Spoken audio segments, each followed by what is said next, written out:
మోడీ దూకుడు పెంచారు. తెలుగు రాష్ట్రాల్లో ఆయన పర్యటన పూర్తయిన నేపథ్యంలో 2 చోట్ల కూడా ఒక పక్క కాంగ్రెస్‌నే ఉతికారేశారని చెప్పాలి. అధికారంలో ఉన్న వైసీపీ మీద కూడా ఆయన దూకుడు ఏమాత్రం తగ్గలేదు. ఒక రకంగా ఇది ఒక డేంజర్ బెల్సేనా? ఇది దేనికి సంకేతం? ఆంధ్రప్రదేశ్‌లో గాని, లేదంటే తెలంగాణలో గాని కాంగ్రెస్ పార్టీని ఆయన విమర్శించిన తీరు చూస్తా ఉంటే గత రాష్ట్రాల్లో చేసిన ప్రచారాల కంటే, ఇంతకుముందు రాష్ట్రాల్లో చేసిన ప్రచారాల కంటే ఒక్కసారిగా ఎందుకు ఇంత హైప్ క్రియేట్ చేశారు? ఎందుకింత దూకుడు పెంచారు? ఇది అంశం మీద చర్చించే ప్రయత్నం చేద్దాం. సార్, ఒక రకంగా కేంద్రంలో వేరే ఆల్టర్నేటివ్ లేదు, కాంగ్రెస్ పార్టీ అంత ఐఎన్డీఏ కూటమి కానీ అంత బలం లేదు అనేది. కానీ నిన్న వరుసగా చూస్తే ఫస్ట్ తెలంగాణ గురించి మాట్లాడుకుంటే కాంగ్రెస్ గురించి, రాహుల్ గాంధీ గురించి అనేది పిట్రోడా ఆయన గురించి మాట్లాడిన తీరు చూస్తే ఒక భయమా, లేదంటే ఒక కొత్త సంకేతం ఏమన్నా? ఆ దూకుడు కారణం ఏంటి? ఎక్కడ ఎవరు ప్రత్యర్థి అయితే వాళ్ళ మీదనే టార్గెట్ చేశారు. తెలంగాణలో బీఆర్ఎస్ ప్రత్యర్థి కాదు, ఇప్పుడు ప్రతిపక్షంలోనే ఉంది కదా.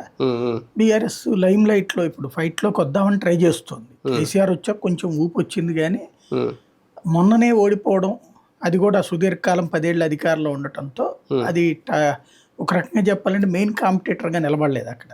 వీళ్ళిద్దరి మధ్యనే ఫైట్ నడుస్తుంది. కాబట్టి బీజేపీకి అపోజిషన్ ఎవరు? కాంగ్రెస్. కాబట్టి కాంగ్రెస్ ని టార్గెట్ చేస్తారు అక్కడ. అందులో ఎస్పెషల్లీ పిట్రోడా ఇంతకు ముందు ఎప్పుడో కాదు మాట్లాడింది. లేటెస్ట్గా అతను ఏంటంటే యాక్చువల్గా ఈ సోరోస్ ఫౌండేషన్తో లింక్ అయ్యి ఉన్నాడు. ఏదైతే భారతదేశం లాంటి దాని మీద డామినేట్ నేను చేస్తాను, హిందుత్వ లాంటి సిద్ధాంతాన్ని నేను దెబ్బ కొడతానని చెప్పి బహిరంగంగా ప్రకటించినటువంటి వాడు కాదు సోరోస్. మోడీని గద్దెని ఎక్కనివ్వకుండా చూశాడు, ట్రై చేశాడు. అప్పుడు కాంగ్రెస్ కి పూర్తిగా వెనక నుండి నడిపించిన అతను 2009-14 మధ్యలో. అలాంటి మనిషి 2014 తర్వాత అతను వెలగాలి. 19లో దించడానికి చాలా ప్రయత్నం చేశాడు అనమాట. అతను ఏంటంటే ఓ రకంగా చెప్పాలంటే మోనార్క్ టైప్ క్యారెక్టర్. అది మేధావుల ముసుగులో ఉండేటటువంటి బ్యాచ్కి ఫండింగ్ చేస్తూ వాళ్ళతో చేపిస్తాడు అగెనిస్ట్ గా ప్రచారం.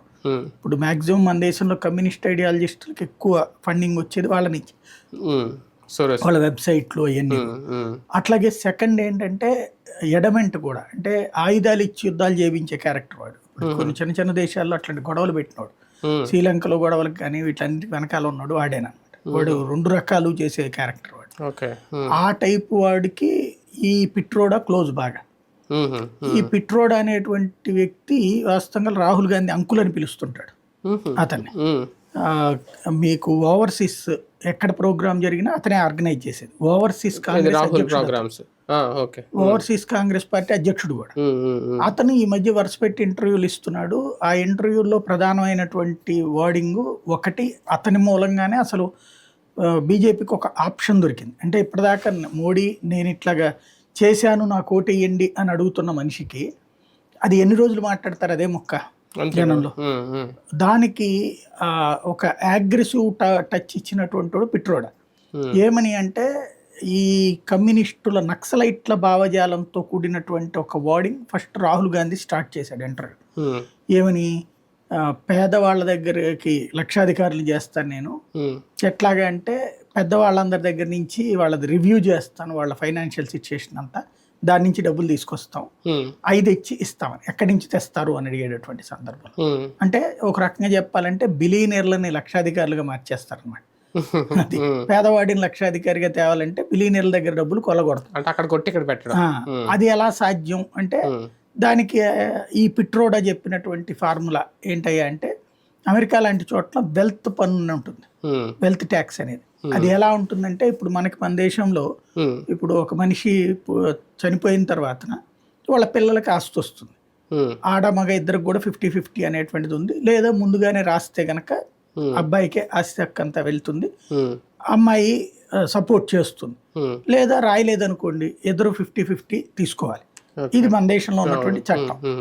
పిల్లలకే వర్తిస్తుంది. అంటే భార్యకి ఫస్ట్ ప్రయారిటీ, భర్త చనిపోతే తర్వాత పిల్లలకి ఆటోమేటిక్ హక్కు వస్తుంది. ఇది రూల్ మనకున్నది. అయితే అమెరికాలో అట్లా ఉండదు. చనిపోయిన తర్వాత 40% మాత్రమే భార్యకు గాని బిడ్డలకు గాని వారసత్వం వస్తుంది. మిగతాదంతా కూడా గవర్నమెంట్ తీసుకుంటుంది. అది అలాంటి ట్యాక్స్, అలాంటి సిస్టమ్ ఇండియాలో అవసరం ఉంటుంది. అది తీసుకొస్తే ఈ మార్పు సాధ్యం అవుతుందని అడిచాడు ఇంటర్వ్యూ. పిట్రోడా అప్పటి నుంచినే నరేంద్ర మోడీ అది రైట్ చేసుకొచ్చారు. మీ భూమి మీ ఇంట్లో మీకు 2 ఇళ్ళు ఉన్నాయంటే ఒకటి లాక్కుపోతారు, 2 ఎకరాలు ఉందంటే 1 ఎకరం లాక్కుపోతారు. ఇవన్నీ ఏంటి సోరోస్ సిద్ధాంతాల్లో భాగమా? అది పిట్రోడా సొంత పైత్యం. అంటే వాస్తవంగా చెప్పాలంటే నక్సల్ మూమెంట్ కి సంబంధించినటువంటి ఆలోచన. నక్సల్స్ ఏమంటారు, పెద్దవాళ్ళని కొట్టి పేదవాడికి పెట్టడం అన్నటువంటి. వాళ్ళు ఏం చేస్తారు, లూటీ చేసి ధనవంతుల్ని ఆ డబ్బులు పంచుతా ఉంటారు. అట్లాంటి కాన్సెప్ట్ ని ఇప్పుడు మన దేశంలో అంబానీలు అదానీల మీద తీవ్ర వ్యతిరేకతను సృష్టించే ప్రయత్నం చాలా రోజుల నుండి సోరోస్ లాంటి వాడు చేసుకొచ్చాడు. ఇప్పుడు అమెరికాలోనేమో అపర్ బిలియనీర్లు ఉండొచ్చు, ఇండియాలో ఉంటే పడేడుస్తారు. ఎందుకయ్యా అంటే ఇండియన్ బిలియనీర్లు ఇప్పుడు ఖండాంతరాలకు వెళ్ళిపోతున్నారు, ఎదుగుతున్నారు. ఎట్లాగా, అమెరికా వాడికి మనం కాంపిటీషన్ కాకూడదు. ఏ దేశం అయితే కాంపిటీషన్ వస్తుందో వాళ్ళని దెబ్బతీయాలని చూస్తారు. ఫర్ ఎగ్జాంపుల్ ఇప్పుడు ఫిలిప్పైన్స్లోనో లేకపోతే కనుక మన శ్రీలంకలోనో లేదంటే కనుక ఇతర పోర్ట్లు లైక్ ఇరాన్ పోర్ట్ కానీ ఇట్లాంటి పోర్టులని ఇదివరకు ఏంటి అమెరికా వాడు లేకపోతే యూరప్ దేశాలోడో పాడుకునేవాడు, వాడు మెయింటెనెన్స్ తీసుకునేవాడు. ఇప్పుడు వచ్చేటప్పటికి అదాని వెళ్ళి వాటిని పాడుకుంటున్నాడు, తీసుకుంటున్నాడు. అంటే వాళ్ళకి కాంపిటీషన్. ఇంకోటి ఏంటి, మనం తక్కువ రేటుకి కొడతాం దాన్ని. ఇప్పుడు వాడు ₹1,00,000 అంటే మనం 50,000కే కొంటాం. దీంతో ఏమైపోతుంది, వాడికేమో ప్రాఫిట్ వస్తుంది. అంటే వాడు ₹1,00,000 ఖర్చుతో పెట్టేదాన్ని మనం 50,000 ఖర్చుతోనే చేస్తాం. డబ్బు ఇవ్వడం మాత్రం ఎక్కువ ఇస్తానంటున్నాం. వాడు ఇప్పుడు పాటలో వేలం పాటలో ఎట్లుంటది, ₹100 ఒకడంటే ₹110 ఇంకోటి అంటాడు. వాడు ₹110 వెళ్తే మనం వీళ్ళేమో ₹120 వెళ్ళి పాడుతున్నారు. అంటే ఎక్కువకి పాడుతున్నారు, తక్కువ మెయింటెనెన్స్తో చేస్తున్నారు. ఎందుకు వాళ్ళకి మనకి తేడా అంటే, వాడు వాళ్ళకి ఇచ్చుకునే జీతాలు కానీ ఇవన్నీ కూడా హైయెస్ట్ ఉంటుంది. మనం ఒక లిమిటెడ్ సిస్టంలో ఉంటాం కాబట్టి మనం మెయింటెనెన్స్ అనేది చేయగలుగుతాం అన్న ఉద్దేశంతో చేస్తున్నారు. సక్సెస్ఫుల్ బిజినెస్ పని అయ్యాడు అదే. ఇట్లాంటి వాళ్ళని చూసినప్పుడు ఆ సోరోస్ లాంటి వాళ్ళకి యూరోప్ కంట్రీస్కి మండుతూ ఉంటుంది. అలాంటి వాళ్ళు వీళ్ళని ఎంకరేజ్ చేస్తున్నారు. ఇది ఈ పిట్రోడా లాంటి వాడు అందుకని ఈ విధానాలని తీసుకొచ్చి, అంటే వీళ్ళు చాలా రోజుల నుండి సోరోస్ కానీ ఈ గ్యాంగ్ అంతా చేస్తున్నది ఏంటంటే విపరీతమైన నెగిటివిటీ, ఈ దేశంలో ఉన్న కోటీశ్వర్ల మీద విపరీతమైన నెగిటివిటీ క్రియేట్ చేస్తున్నారు. ఇప్పుడు విదేశాల్లో ఉన్నటువంటి వాడు వచ్చి ఇక్కడ కంపెనీ పెడతానంటే మనం బట్టలు తీసుకుని పరిగెలు పెడతాం, అబ్బో సూపర్ మేము ఎంత ఇన్వెస్ట్ తెచ్చాను. వాడి కోట్లు అక్కడ ఉంటేనే ఇక్కడ తెచ్చిపెట్టేది. అడుక్కునేవాడు వచ్చి ఇక్కడ పెట్టడు కదా. అక్కడ 1,00,000 కోట్లు ఉన్నాడు ఇక్కడ పెడుతున్నాడు అంటే మనోడు 1,00,000 కోట్లకి ఎదగద్దు అంటున్నాం మనం. ఇది విచిత్రమైనటువంటి. ఇది కాంగ్రెస్ సిద్ధాంతంగా ఎంతవరకు చూడాలి, లేదంటే పిట్రోడా వ్యక్తిగత ఆలోచన? ఒకప్పటి కాంగ్రెస్ పార్టీ సిద్ధాంతం ఎప్పుడో మారిపోయింది. కాంగ్రెస్ పార్టీ ఒకప్పటి సిద్ధాంతం గరీబీ హటావో, బేకారీ హటావో నినాదాలు. అయితే ఆ తర్వాత దాన్నే వాజ్పేయి విమర్శించారు కదా, గరీబోంకో హటావో బేకారోంకో హటావో అని చెప్పేసి పేదవాడినే లేపేసేద్దాం, అదే పేదరికానికి పరిష్కారం అనుకుంటున్నారు వీళ్ళు అన్నట్టు. అంతేగాని తామున్నప్పుడు ఎప్పుడు చేయలేదు కదా. అట్లాంటి సిస్టంలో నుంచి ఇప్పుడు పవర్లోకి ఉన్నప్పుడు పోయిన లాస్ట్ 10 years ఉన్నారు కదా పవర్లోకి, అప్పుడు ఎందుకు చేయలేదు ఇవన్నీ అంటే ఇప్పుడు ఏదో పవర్లో లేనప్పుడు వాళ్ళని గుర్తుకొస్తాయి అనమాట. అట్లాంటి వాళ్ళకి ఇలాంటి సలహాలు ఇస్తుంటారు పిట్రోడా లాంటి వాళ్ళు. అంటే తనకు ఒక ఐడియా వచ్చింది రాహుల్ గాంధీకి, ఓకే ఇట్లా చేసే అబ్బాయి అని చెప్తున్నాడు అనమాట. రెండో కాన్సెప్ట్ కొత్తగా ఇంకొక ఇంటర్వ్యూ అతను మాట్లాడింది టోటల్గా వింటే బాగానే ఉంది, కానీ విసిగెత్తిచ్చిన పదజాలం ఏంటంటే ఇండియా ఇది విభిన్న భాషలు విభిన్న జాతులు కలిసి ఉండేటటువంటిది, దాని స్వరూపం డిఫరెంట్ అన్నటువంటిది అదంతా మంచిగానే చెప్పాడు. కానీ పోలిక అనేది కొంచెం అసహ్యకరమైన పోలికలు చేశాడు. ఆఫ్రికా ఖండంలో కలర్స్ లాగా సౌత్ ఇండియన్స్ ఉంటారు, చైనా వాళ్ళలాగా ఈశాన్య రాష్ట్రాల వాళ్ళు ఉంటారు లాంటిది. అది ఆ ఇంటర్వ్యూ చూసి వచ్చిన తర్వాత నరేంద్ర మోడీ రాష్ట్రపతి గురించి అది మాట్లాడారు కదా, ఎవడి రూపం వాడిది. ఇప్పుడు నువ్వేమి ఇక్కడ ఆఫ్రికన్స్ అంటే తప్పు పట్టట్లేదు, బట్ ఆ నీగ్రో లాగా ఉంటారు.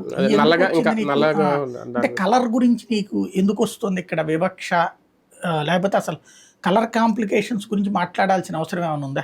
అదే కదా, పోలికలు ఇవన్నీ కూడా.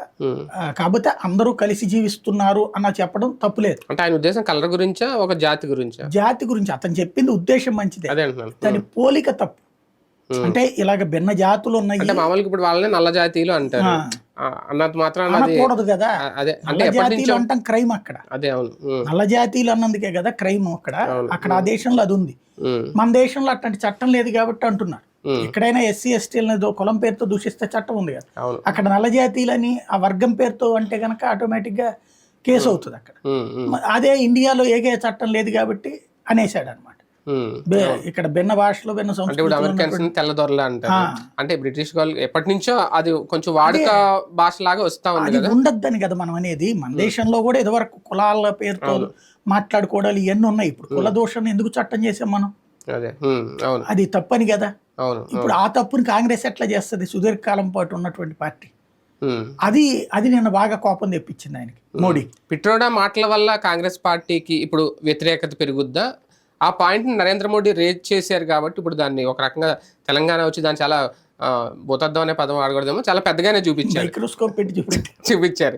అంటే లేదంటే మామూలుగా ఎవరికి తెలియదు, ఆయన మాట్లాడకపోతే ఎంత జరిగిందని ఎవరికి తెలియదు. దానివల్ల ఎవరికి నష్టం, ఎవరికి ప్రయోజనం? ఖచ్చితంగా ఇప్పుడు దాని మీదనే కాంగ్రెస్ ఏం కాదు.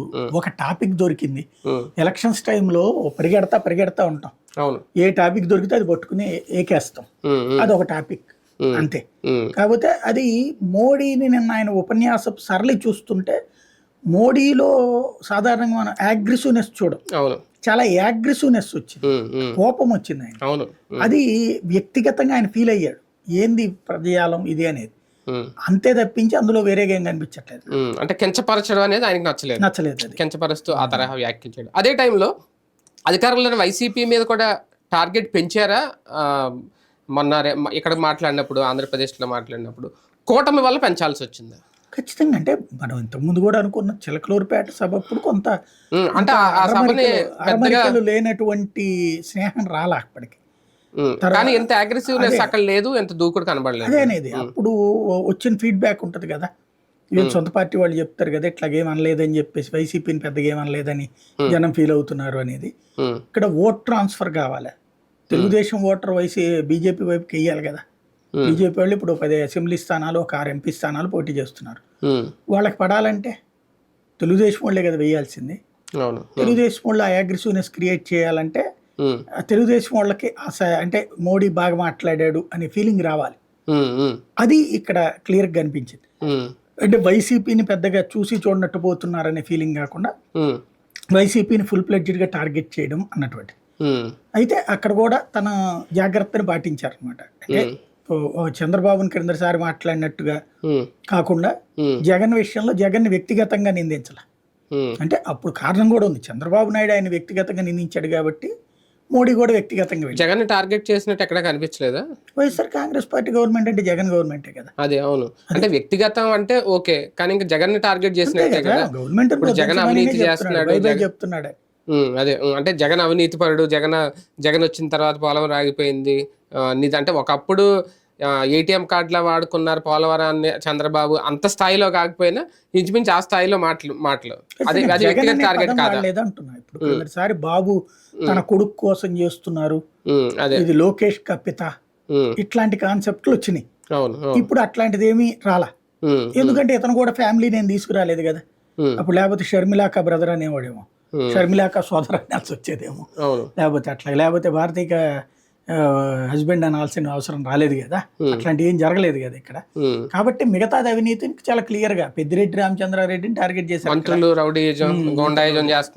అది చిలకలూరుపేట అప్పటి నుంచి చెప్పారు. ఇప్పుడు డైరెక్ట్ గా ఆ ఏరియాకి బాగా యాప్ట్ అయింది ఆ ముందు రోజు జరిగిన గొడవల కారణంగా, రామచంద్ర యాదవ్ మీద జరిగిన గొడవ కారణంగా.